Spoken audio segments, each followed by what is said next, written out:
Everyone, hello University, it's me again. Shout out sa inyo mga kababayan.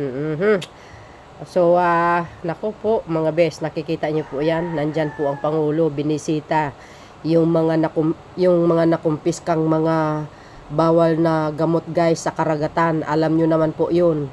Kasama si DILG Secretary Remulla ko. Grabe mga best. Tingnan niyo naman 'yan mga kababayan. Antindi nito mga Ay sus Maria Josep. Alam nyo, sa totoo lang, malaking achievement ito ng PNP sa PACG, BOC. Siyempre, under the Marcos administration. Yan ang maganda, mga kababayan. Talagang malaking achievement nila. At congratulations guys sa PDEA. Siyempre, PNP, BOC, NBI, DILG, PCG. Yan, grabe. Philippines Navy. Higit sa lahat, tingnan nyo naman kung gaano kadami yan mga kababayan. Dako. Diba? Shout out sa inyo mga best. Ano po ang kapalagayan nyo dito? In-inspect ng Pangulo. For sure, talagang yan, susunugin na po yan mga kababayan. Nang sa ganung hindi ma-recycle. Alam nyo ba, sabi ko nga, kung ito panahon ni Poncio Pilato, wala, lusot. Totoo yun. Lusot yan. Sako-sako. Tingnan nyo naman. Di ba? Ito umpisan po nga natin.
Ang nakita ko guys, yung worth ng price nitong na ito ay umabot ng 10 billion halaga.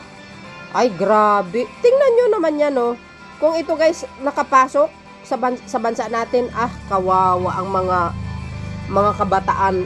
Talagang malululong talaga sila. Matindi ito mga kababayan. Napakaswerte natin. Bakit? Si Pangulong Marcos Jr. ang naging Pangulo. Bakit? Tingnan nyo. Taliwas doon sa mga sinasabi ni mga DDS. Lalo na to si dating Pangulong Digong na ang Pangulo ay adik daw. Yan naman pala gawain niya. Di ba? Tingnan nyo naman yan kung gaano kadami. Isus pansit. Parang mga bihon lang Kita nyo yan? Nako, matindi ito mga kababayan. Totoo yun. Ang dami. Sako-sako. Basta ang nakita ko doon, yung halaga niyan, correct me if I'm wrong guys, 10 billion plus. Ay, grabe. Dahil hindi nakapasok yan sa bansa natin, ang ginagawa nila, pinalutan na lang sa dagat. Tapos ngayon, humahanap sila ng paraan. Ito ang nakikita ko ginagamit nila yung mga mangingisda. Di ba? Tingnan nyo yung isang fishing boat na huli. Sigurado kulong yun. Sa bigat ba naman nung nahuli sa kanya? Mahigit 1 kilo or more than that. Tingnan nyo naman yan, congratulations, under the Marcos administration. PDEA, NBI, di ba? Lahat. BOC, matindi ito guys. O yung isang in-upload ko, nako, hindi in-approve ni nililimit lang ni Whitey. Yung in-upload ko, guys, ha. Pero nandoon yung nakalagay yung 10 billion halaga. O baka mas sobra-sobra pa ilang halaga na ito. Galing, oh. At kudos din naman doon sa mga mangingisda na guys, na kumbaga tinur over nila dito sa PDEA, sa ating mga autoridad. Kudos naman sa kanila. Ang tindi, dami, super dami, eh. Sako-sako. Dapat sunugin na yan. Grabe, yung naalala ninyo yung hearing, yung 6.8 billion na shipment na involved si Pulong at saka si Hans Carpio, yung asawa ni Sara Duterte. Yung mga yun, mga kababayan, nasaan na kaya yun, Sana kaya napunta yun, mga yun? Oh? And goes. Floating. Ayan, matindi ito. Wow.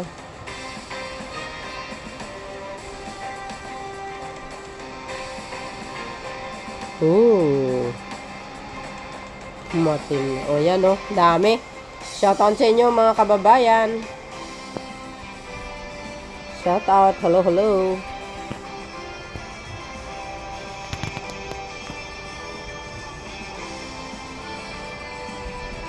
Di ba?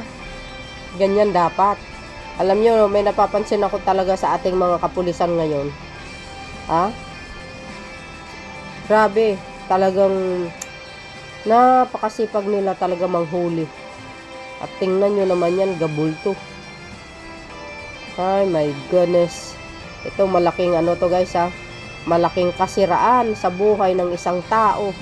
Masisira ang buhay ng mga Pilipino pag ito nakalusot. Marami pa yan. Sobra. Grabe itong, siguro ang may-ari nito, guys, naghihinayang. Bakit? Luging-lugi. Sira ang negosyo.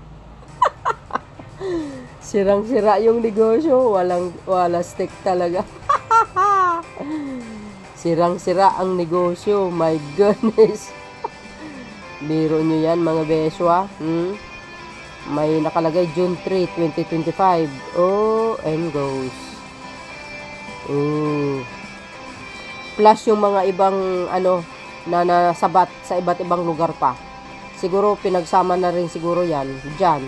Para nang sa ganun tuloy-tuloy ang pagsira niyan. Sunugin ba? Oo. Dapat yan sunugin, no?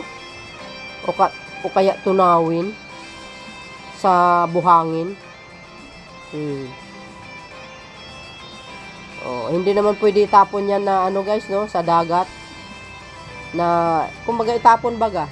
Tanggalin ng lahat ng plastic. Nako, magiging adik ang mga isda pag ayan, guys, shout out sa inyo uli. Kumusta? Magandang hapon po. Today is June 24, 2025. Tama ba ako? Yes.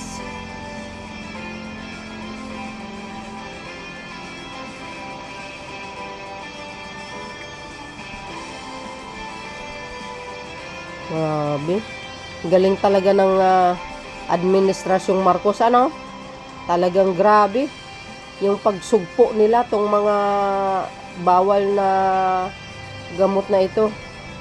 Aba, may nakita akong guys, shout out kay Palarista, nandoon sa likod.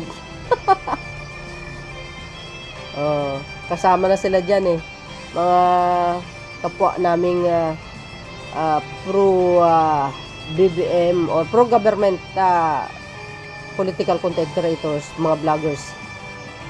Ayan.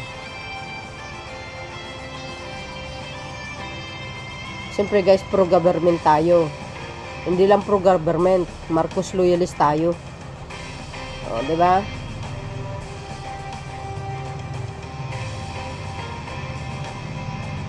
Oh, why, naku po.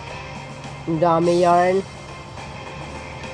Ano kaya, no? Ano kayang masasabi nung may-ari nito? Siguro sabi niya, sayang yung negosyo ko. Alam niyo, sa totoo lang, napakaswerte rin naman talaga natin. Si Pangulong Marcos Jr., ang ganda ng kanyang guys, administration. Talagang sa totoo lang naibalik yung yung dangal ng ating mga kapulisan.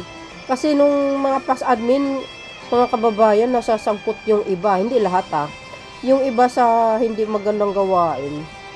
Yung iba nga ngayon nakakulong, di ba? Kawawa sila. Kasi nagpauto-uto sila sa boss nila kaya yun.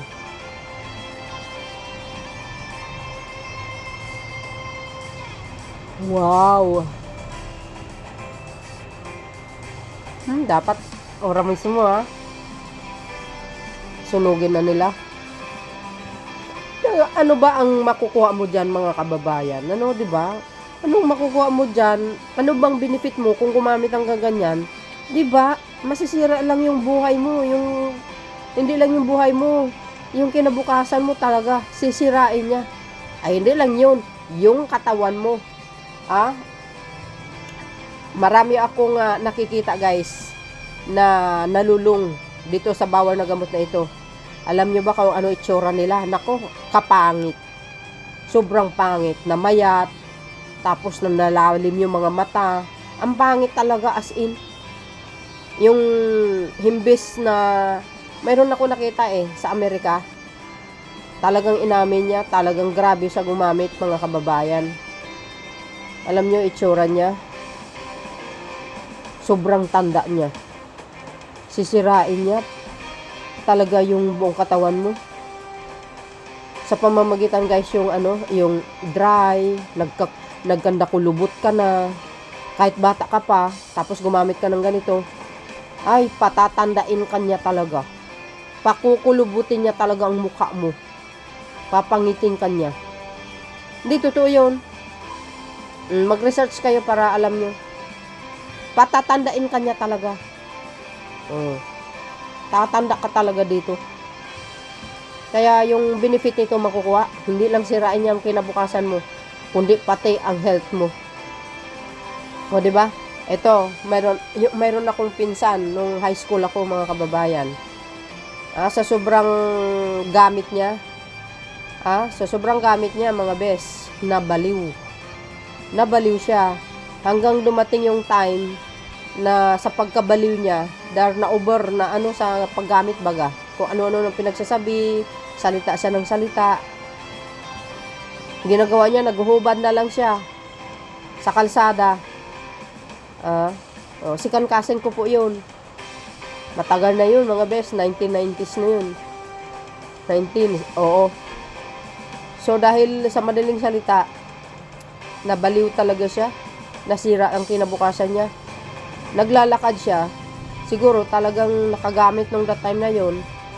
Ay nako, mga kababayan, nagtawid ng kalsada, nabangga ng isang bus na humarurot papuntang Davao. Ay, sabi ko sa inyo, lasog-lasog ang katawan niya talaga. Siguro yun na talaga siguro ang paraan niya para matuluyan na siya mawala sa mundo. Wala, hindi nakikinig Kiniwento ko lang yun dahil yun po ang isa sa mga nakikita ko na wala kang guys, wala kang kinabukasan dito. Kaya sa ating mga kababayan, ingatan nyo yung mga anak nyo. Pakinggan natin ang Pangulo, guys. Good morning everyone. Andito ngayon tayo para tignan natin itong latest na nahuli natin na iba't ibang mostly shabu, mostly ito methamphetamine itong nahuli natin. Ito yung nababalitaan natin na nakita na lumulutang na lang off of our western coastline. Doon sa Region 1 mostly Region 1 hanggang Zambales. So, ito lahat ang which is the largest drug haul in the history of the Philippines so far for this last 6-month period. Lahat-lahat ay in the last 3 years we have been able to interdict 62 billion pesos worth of methamphetamine Oh na my nahuli goodness. natin. Sabi sa inyo, Which guys, is the largest considering the time that we are putting it under the 3 years lamang. What will happen now is kagaya ng nakikita nyo rito, no case filed nor persons apprehended dahil ito ay kinuha ng ating mga mangingisda, kinolekta nila at na lumulutang na lang sa dagat at dinala sa ating mga authorities. Kaya hindi na natin malaman kung saan nanggaling, kung anong barko ang nagdala rito. Ngunit at least masasabi natin dito sa ganitong kalaki na nahuli natin na dapat ipapasok sa Pilipinas na shabu, marami tayong nailigtas na mga kababayan natin na kung lumabas ito, ang mangyayari ay marami na namang magiging addict, marami na namang mamamatay sa overdose, No. marami na namang masisira ang buhay. Tama. Yan ay nabawasan natin dahil sa paghuli nitong patuloy natin paghuhuli ng mga pagpasok. Ito ang bunga nung naging instruction ko sa ating mga otoridad na dapat ang unahin natin tignan kung saan pumapasok ang malalaking shipment ng droga. At medyo namomonitor na rin natin, nakikita na rin natin. Ang isa pang katangian nitong paghuli nitong mga nakikita ninyong droga ay ang kooperasyon ng ating pangkaraniwan na mamamayan, mga mangingisda. Kinuha talaga sila muna ang nakahanap dito. Yung unang huli, ito yata yung nauna. Ito, sila lang ang nakakita niyan. Pagkatapos niyan, dinala nila sa pulis at nagkaroon na ng joint operation para makuha ito, makolekta yung mga sumunod. Kaya't ganyan ang nangyari at kaya't nakikita ngayon ninyo gaano karami ang nakuha natin. So, what we will do now, titiyakin natin, ay ang proper disposal nitong mga drogang ito para hindi babalik sa black market, hindi babalik sa street market, basta't hindi na lalabas, sisirain na natin. Yeah. According to PDEA, we will be destroying, I would suggest that the press attend that, the destruction of the drugs, para makita ninyo. Kasi maraming nagsasabi at marami tayong dati, ngayon hindi na nagagawa. Ngunit dati, alam natin, pag may nahuli, sabihin natin 100 kilos ang nagiging ang sinisira na lang kung ano-ano ng balot ang ginagawa. Ngunit 20 kilos na lang ang yung 80 kilos na natira ay lalabas na naman yan, maipagbibili pa rin. So that is what we are trying to avoid. So the press has a very important role in this. Puntahan ninyo dahil ang procedure dito, saan dadalhin ito? Kapas. This will be brought for destruction to Kapas in Tarlac. Ang procedure diyan, ang unang gagawin, i-test ulit, random testing, para matiyak natin na yung ating sisirain, yung susunugin, ay talagang shabu. Kasi kung pinalitan na yan, nailabas na, pag-test na yan, makikita yan na nagbago na yung kanang percentage, kung gaano kalakas yung kung talagang shabu ba. So I would suggest that the press attend that, watch the testing, and you make it transparent para makita ng taong bayan na yung ating ginagawa. We will watch the testing, the chemical testing, and eventually ang paglagay sa incinerator to destroy all of this. Meron din kasama dito yung mga expired na gamot. So by law, ang expired na gamot kailangan i-destroy. Kaya't nasama rito. So all of this will be done tomorrow. And I continue to encourage all of the drug board authorities, the PDEA authorities, and of course the police, that we must continue with the war against drugs, but we keep it in a peaceful, we do it in a peaceful way.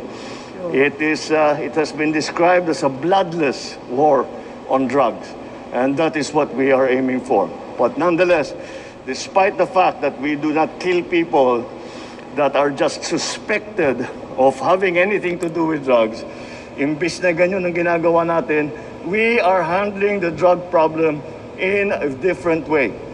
Number one, mas pinapatibay natin ang ating prevention. Tapos, mas pinapatibay natin ang ating rehabilitasyon. Pag nasabit na sa droga ang tao, tinutulungan natin na mabitawan niya yung bisyo na yan. And then, of course, continuous enforcement of all the drug laws, continuous implementation of the drug war against the large syndicates. However, we also, the Chief PNP has also been instructed, as I'm sure you know, to also go after the smaller, yung nasa kanto-kanto na nagbebenta ng droga, nagbebenta ng shabu, dapat habulin din natin yan. Dahil pag nandyan sila, kahit papano, ang pakiramdam ng tao, hindi sila safe. Pagka meron nagbebenta doon sa tabi nila, doon sa malapit sa bahay nila, malapit sa mga eskwelahan, hindi ang feeling ng tao, pakiramdam ng tao, hindi sila safe. Kaya tinitiyak ng ating kapulisan na marami tayong pulis na nakikita, very high presence ng pulis. At yung, kung meron mga ganun kaso, ay mahuli na kaagad natin. So, that is what we are continuing to do. We are hitting the drug trade at the highest level and at the lowest level. And we are beginning to see some measure of success. Kaya ipapagpatuloy natin ito. The new concept of the war against drugs is working, so we will continue down that vein, and I think we are beginning to see the good effects of that new policy. So thank you all, and good morning. Oh, narinig nyo yun, guys? Congratulations po sa ating mga autoridad. Of course, sa ating mahal na Pangulo, talagang mahigpit ang kanyang instruction, mga kababayan. Nakita nyo yan? Para mga sako ng guys, mga asin. So yun mga babayan, maraming salamat sa inyong watching. Guys, ang kapalagayan nyo. Ako, congratulations. At least na-save. Maraming buhay ang na-save, no? So, thank you. See you again on my next upload. Bye-bye, babus. God bless Philippines.